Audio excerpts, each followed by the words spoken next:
അപ്പൊ മക്കളെ, കൊണ്ടോട്ടി അപകടത്തിൽപ്പെട്ട ഫ്ലൈറ്റ് ആണിത്. അപ്പൊ നമ്മുടെ നാട്ടിൽ കൊടുക്കാണ് സ്ക്രാപ്പായിട്ട് 2021 കൊടുന്ന ഫ്ലൈറ്റ് ആണ്. 2021 അപകടത്തിൽപ്പെട്ട ഫ്ലൈറ്റ് ആണ്. ഒരുപാട് ആൾക്കാരുടെ ജീവനെടുത്ത ഫ്ലൈറ്റ് ആണിത്. നമ്മള് അത് നോമ്പിനല്ലേ അന്നുണ്ടായ അപകടം. നോമ്പിന് 2021 നോമ്പിനുണ്ടായ നമ്മുടെ ഫ്ലൈറ്റ് അപകടം ഉണ്ടല്ലോ. 21 ഇനി 21-18 ആയാലും അതിലാണ് ആ ഫ്ലൈറ്റ് അപകടം ഉണ്ടായില്ലേ, കരിപ്പൂര് വെച്ചിട്ട്. അപ്പൊ ആ ഫ്ലൈറ്റ് നമ്മളെ ഇവിടുത്തെ ടെൻഡർ വിളിച്ചിട്ട് അത് കൊടുത്തിട്ടാണ്. അപ്പൊ അതിന്റെ കുറച്ച് വീഡിയോസാണ് ഈ കാണുന്നത്. പേപ്പറും കടലാസുകളൊക്കെ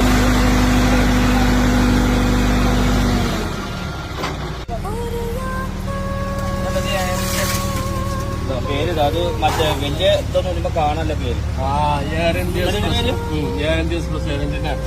എയർ ഇന്ത്യയാണ് സ്ഥിരീകരിച്ചിട്ടോ. ഫ്ലൈറ്റ് പോകുമ്പോ കണ്ട കുട്ടികൾ കളിക്കുന്ന കാറിന്റെ ചെറിയ ടയർ പോലെ പോകുന്ന ഇതാണ് ഫ്ലൈറ്റിന്റെ ശരിക്കും ടയർ. ഇതിന് വലിപ്പം ഫുള്ള് വലിപ്പട്ടോ. ട്യൂബില് ട്യൂബ്ലെസ് ആണ്. ലോറിയുടെ വലിപ്പുണ്ടല്ലേ, ലോറി ആണ്. അത് വേണ്ട ഇൻട്രോ കൊടുക്കും.